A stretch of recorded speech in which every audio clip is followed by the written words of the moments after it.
already kind of got it laid out, and just gonna actually do the gluing and clamping now.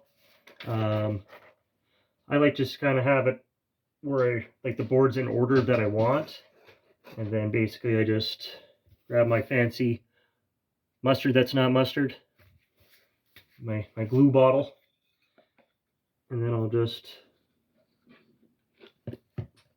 put it on, and then I just like using my finger. I know you can get glue brushes and things like that. I don't mind putting it on my hands and get it on my fingers. It's all right. Washes off easy enough anyways. And then I don't gotta buy a glue brush and clean that. Not that they're probably overly expensive or anything. It's just, this is kind of how I learned, and it's always worked for me. I like to glue both sides.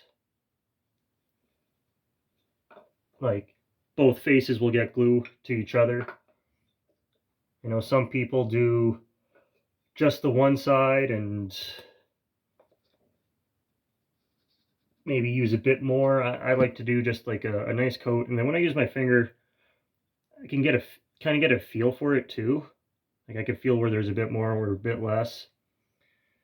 And then this part is gonna be a little bit different because I'm not gonna do the whole thing quite the same way. It's gonna be offset a little.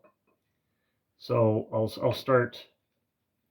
I might not do the glue all the way to the very end of this particular board, just because that's not where the other board's going to line up anyways, if that makes sense. I'll show it after it's all done here. I know the angles are kind of maybe a little funky, but I don't have a good setup for gluing at the moment, or for filming at the moment. I'm just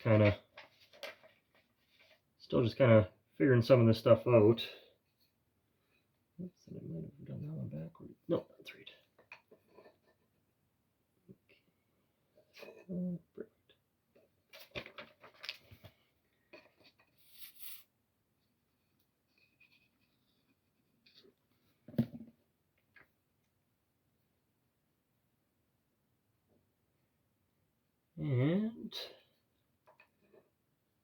And I'm using pipe clamps.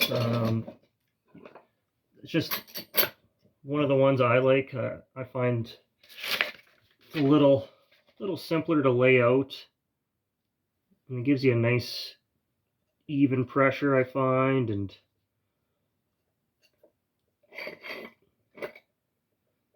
you can kind of see here, hopefully, if I push down, they're all flat to that bar, and these are both the exact same, so I know that they're kind of roughly close. Like I said, I still run it through the planer and everything afterwards for final, but just tighten it up. And you may have noticed in the last video that it didn't look like I planed all the way down to smooth.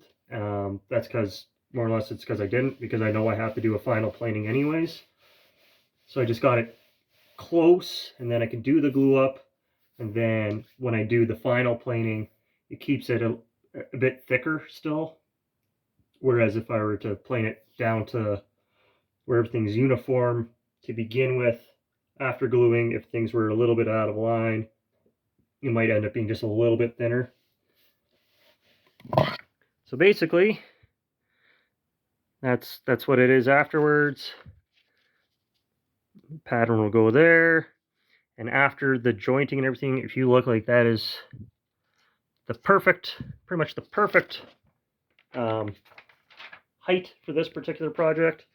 The other thing I didn't mention, hopefully you can kind of see that. It's a little tricky with this one because some of them are pretty straight across, but if you alternate the way the grains go, the end grain on when you're doing your glue ups, if you alternate it, it's supposed to keep it more flat and secure.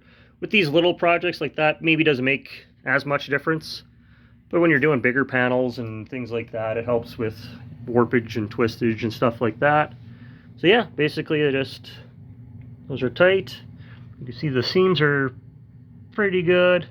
I honestly don't really worry about the glue squeeze out too much because, like I said, I scrape it and then run it through the planer and everything like that. So that's it for tonight. I normally let this sit, you know, well, overnight kind of thing. And so tomorrow I'll get it out of the clamps, run it through the planer, get the pattern on, and actually tomorrow I might even start, I probably could even do all the cutting tomorrow. We'll see how the day goes, but yeah, that's the last of it for right now.